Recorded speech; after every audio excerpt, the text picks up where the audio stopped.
Eastern Police District muling nakiisa sa 4th Quarter National Simultaneous Earthquake Drill 2025. Patrolman Jade Graveras sa balita.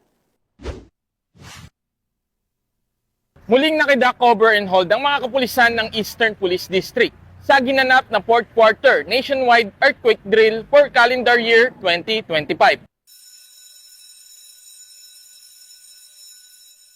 Muling ipinamalas ng Eastern Police District ang kanilang dedikasyon sa disaster preparedness sa pamamagitan ng aktibong pakikilahok sa 4th Quarter Nationwide Simultaneous Earthquake Drill na isinagawa ngayong ika-6 ng Nobyembre 2025. Ang nasabing aktibidad ay bahagi ng taunang inisyatibo ng National Disaster Risk Reduction and Management Council upang palakasin ang kahandaan ng mga ahensya ng gobyerno, paaralan at komunidad sa banta ng lindol. Isinagawa ang drill eksaktong alas 9 ng umaga upang sabay-sabay itong maisagawa sa buong bansa.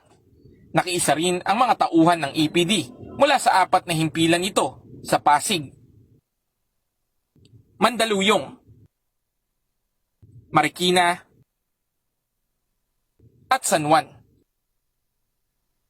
Maging sa Mobile Force Battalion. Kasama sa drill ang pag-activate ng alarm, duck cover and hold technique, at evacuation procedures patungo sa mga itinalagang safe zones at headcount. Ang sakuna o ang lindol ay wala makapagsasabi kung kailan ito tatama o darating.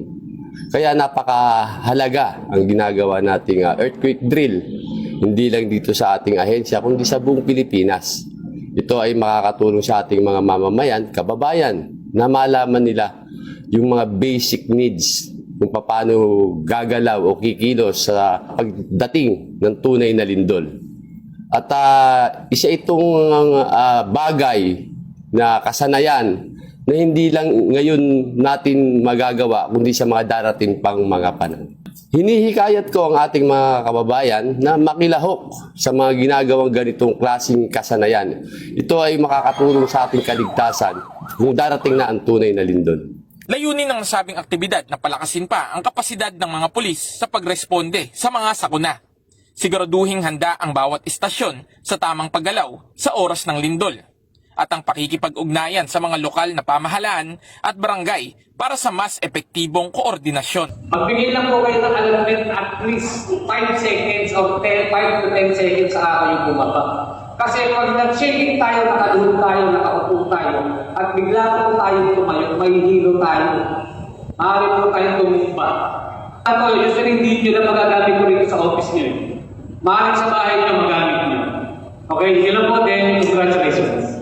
Ang ganitong mga pagsasanay ay mahalaga upang mapanatili ang kahandaan ng ating mga kapulisan, maging ng mamamayan at maprotektahan ang ating mga komunidad sa oras ng sakuna. Hinihikayat naman ng EPD ang lahat ng mamamayan na aktibong makilahok sa mga earthquake drill at alamin ang mga tamang hakbang at kung ano ang mga dapat gawin sa tuwing may lindol. Ang kahandaan ay hindi lamang responsibilidad ng pamahalaan, kundi ng bawat isa. Mula dito sa Eastern Police District, ako po ang inyong PNN correspondent, Patrolman Jade Gravera, alagad ng batas, tagataguyod ng Balitang Pulis.